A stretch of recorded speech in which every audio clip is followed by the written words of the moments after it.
तो सवाल मेरा ये है कि सिर्फ बांटो और राज करो, यही मकसद है?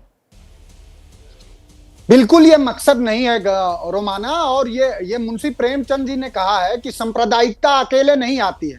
जो सांप्रदायिकता वो राष्ट्रवाद का चोला ओढ़ के आती है, और राष्ट्रवाद का छदम राष्ट्रवाद का चोला ओढ़ा करके भारतीय जनता पार्टी ने भी पूरे देश में सांप्रदायिकता लाया है। अब आपको इतिहास में ले चल रहे हैं, जब मंडल कमीशन की रिपोर्ट बीपी सिंह की सरकार ने लागू किया, तो सही बात है कि मंडल कमीशन की रिपोर्ट जब लागू हुई तो दलित, पिछड़ा, आदिवासी, जो लोहार, कोहार, बनिया, पटेल, कश्यप, ये लोग अपने जाति के हिसाब से सरकार में, संस्थान में, राजनीतिक विभागों में भागीदारी ना मान लें, जाति का विमर्श कमजोर हो जाए, इसके लिए भारतीय जनता पार्टी के आदर्श पुरुष लाल कृष्ण आडवाणी ने सांप्रदायिकता भरा मंडल के विंध्येश्वरी प्रसाद मंडल कमीशन के रिपोर्ट में कमंडल यात्रा निकाली। और कांग्रेस भी उसके उस समय पक्ष में नहीं थी, ये बात बिल्कुल शाश्वत सत्य है।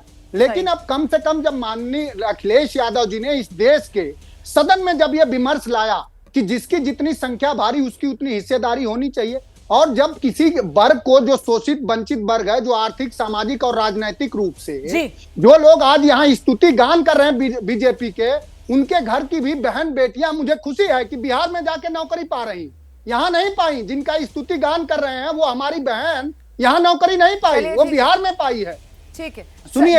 और इसलिए जाति का वीरेंद्र जी का हम जल्दी से रुक करते हैं, सुन लीजिए, करिए सर, 30 सेकंड और। रोमाना सुनिए, तो जाति के विमर्श से इसलिए ये लोग घबराते हैं, जातिगत जनगणना से, कि चूंकि ये सदियों से शोषण कर रहे हैं, संख्या है 3%, और हर जगह राजनीति में, सरकार में, संस्थान में, आर्थिक संस्थानों में भागीदारी है 90%। तो जान रहे हैं कि ये तो हमारी जो शोषण की तस्वीर है वो खुल जा जाएगी। इसीलिए के शर्मा जैसे लोग जातिगत जनगणना के विरोध में है। 1931 में जातिगत जनगणना हुई, तब से देश में जवाब लेंगे ना शर्मा जी से, जानेंगे उनका स्टैंड क्या है। लेकिन उससे पहले वीरेंद्र कुमार मुन्ना जी, जातिगत जनगणना जिसको लेकर सुरेंद्र राजपूत साहब ने कहा है कि साहब इंडिया गठबंधन इस मांग से टस से मस नहीं होगा, 24 चुनाव में ये हमारी सबसे बड़ी मांग रहने वाली है। एलजेपी रामविलास पासवान, किस तरफ होंगे सर आप लोग? जातिगत जनगणना की मांग करेंगे या नहीं? जातीय जनगणना बिहार में हम लोगों ने किया है, उसका समर्थन किया है। हम लोग भी चाहते हैं कि जातीय गणना हो। 24 चुनाव में तो फिर पूरे देश की बात होगी ना। अब जातीय जनगणना की बात तो बिहार में बीजेपी ने भी की है। बिल्कुल देश में हम लोग करेंगे, और करेंगे तो जिस तरह से ये लोग छद्म तरीके से किए हैं उस तरह से नहीं करेंगे। टेबल पर बैठ कर जातीय जनगणना नहीं करेंगे। हाँ। हम लोग उसका टूल किट पॉलिटिकल इस्तेमाल नहीं करेंगे, उसके जीवन शैली को सुधारने के लिए करेंगे। आज अगर उपराष्ट्रपति जी ने इसी बात को तो कहा कि आप ही लोग जातीय गणना की बात करते हैं और एक जाति का अपमान कर रहे हैं, क्या आता है तुम्हें? सर इतना तो उपराष्ट्रपति जी ने कहा भी नहीं, जितना लंबा चौड़ा आपने इंटरप्रेट कर दिया। बढ़िया है, लेकिन संविधान की 2 लाइन लग रहा है। तो दिल्ली में इंडिया गठबंधन का शक्ति प्रदर्शन और 24 के लिए प्लान ऑफ एक्शन साफ होता हुआ नजर आ रहा है। मतलब विजय जी, 24 चुनाव में ये जातिगत जनगणना, पिछड़ों के लिए रिजर्वेशन की मांग, यही तमाम मुद्दे गरमाने वाले हैं।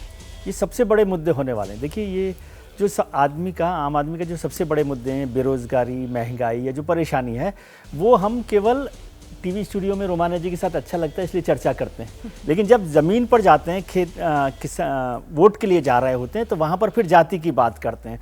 फिर जब हम, चाहे वो हमारे सारे ही मित्र लोग बैठे हैं, तो फिर वो अपने कैंडिडेट की जाति बताते हैं, अपना उम्मीदवार की जाति बताते हैं। उससे भी पूछते हैं कि भैया आपके इलाके में कितना जाति के वोट हैं, कितना नहीं वोट है। फिर जाति का जनगणना की बात भी करते हैं, फिर जाति के आरक्षण की बात करते हैं, फिर जाति के विक्टिम कार्ड की बात करते हैं।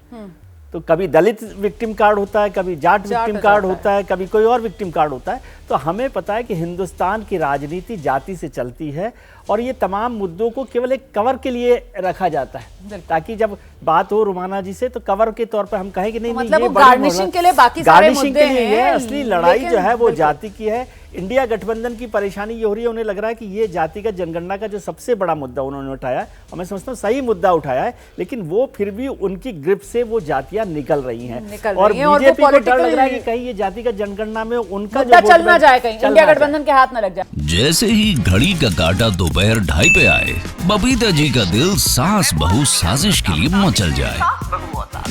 और ये है इनकी बहू, पूरे दिन ऑफिस की टेंशन हो जाए गॉन जब ये करें अपना फेवरेट शो फ्री टाइम पे ऑन।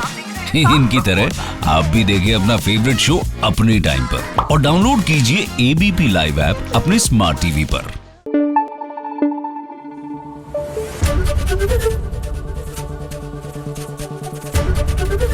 एबीपी न्यूज आपको रखे आगे।